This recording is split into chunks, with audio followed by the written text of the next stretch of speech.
আসসালামু আলাইকুম। ইতিমধ্যে আমরা সবাই জানি যে ডক্টর ইউনূস বাংলাদেশে এয়ারপোর্টের মধ্যে অবতীর্ণ হয়েছে, সবার সাথে মিটিং করতে আসছে এবং কি সবার সাথে কথাবার্তা বলতে আসছে। আপনারা দেখেন, সবাই যেন সুন্দরভাবে বাংলাদেশটা আবার পরিপূর্ণভাবে সুন্দরভাবে সাজিয়ে তুলতে পারে। সবাই মিলে সহযোগিতা করবেন এই ডক্টর ইউনূসকে।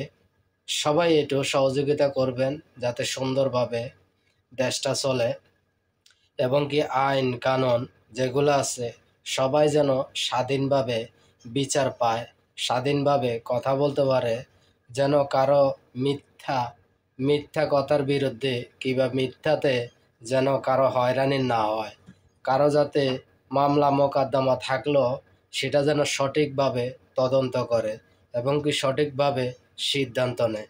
সেই আদালতগুলো যেন পরিপূর্ণভাবে থাকে, তাদের যেন কোনো চাপ সৃষ্টি না করে, সেটাই আমরা চাই। কারণ একজন মানুষ যদি কোনো অপরাধ হয়ে থাকে তাকে আদালতে বিচার বিবেচনা কইরা সাক্ষী অপেক্ষা কইরা তারপরে তাকে শাস্তি দিব। কেউ যেন আদালতের আইনের অপব্যবহার না করতে পারে কিংবা ঘুষখোর দুর্নীতি। আমরা চাই বাংলাদেশ স্বাধীন বাংলাদেশ, সবাই যেন স্বাধীনভাবে কাজ করতে পারে, সবাই যেন কর্মস্থান, যারা পড়ালেখা করব, যারা মেধাবী থাকব, তারা যেন সবাই মেধার ভিত্তিতে চাকরি পায়। যাদের যেই যোগ্যতা থাকবো সেই যোগ্যতা নিয়ে চাকরি করব।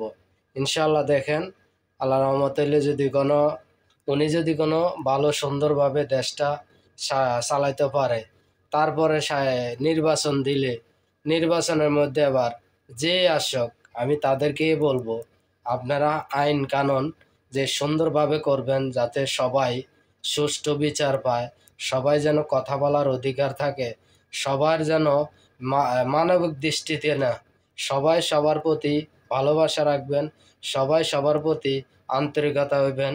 কেউ ঘুষ দুর্নীতি এগুলো করবেন না। এগুলো করলে দিনে দিনে দেশ ধ্বংস হয়ে যায়।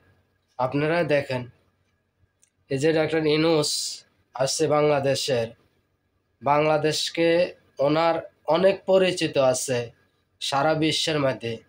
যদি আমরা বাংলাদেশটা সেই জায়গায় যাইতে পারে, ইনশাল্লাহ আমি মনে করি উন্নত দেশের মধ্যে পরিচিতি লাভ করব।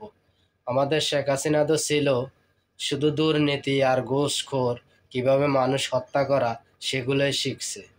এই ছাত্ররা ডিবির হেফাজতে যাইয়া কত না নির্যাতন হয়েছে, কিভাবে তাদেরকে অত্যাচার করছে সেটা একমাত্র উপর আল্লাহ জানে। আমরা তো আর দেখি নাই ভিতরের কিছু, হয়তো তাদের মুখ থেকে শুনছি, আমাদেরকেও কষ্ট লাগে। আল্লাহ যেন ওনাদের বিচার করে।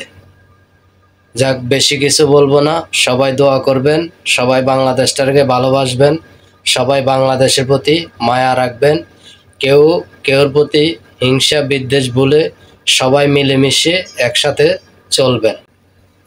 যারা এই আন্দোলনে মারা গেছে তাদেরকেও রাজনীতিবিদরা স্মরণ রাখতে হইব, তাদেরকেও খেয়াল রাখতে হইব, তাদের পরিবারকেও সাহায্য সহযোগিতা সবসময় করতে হইব।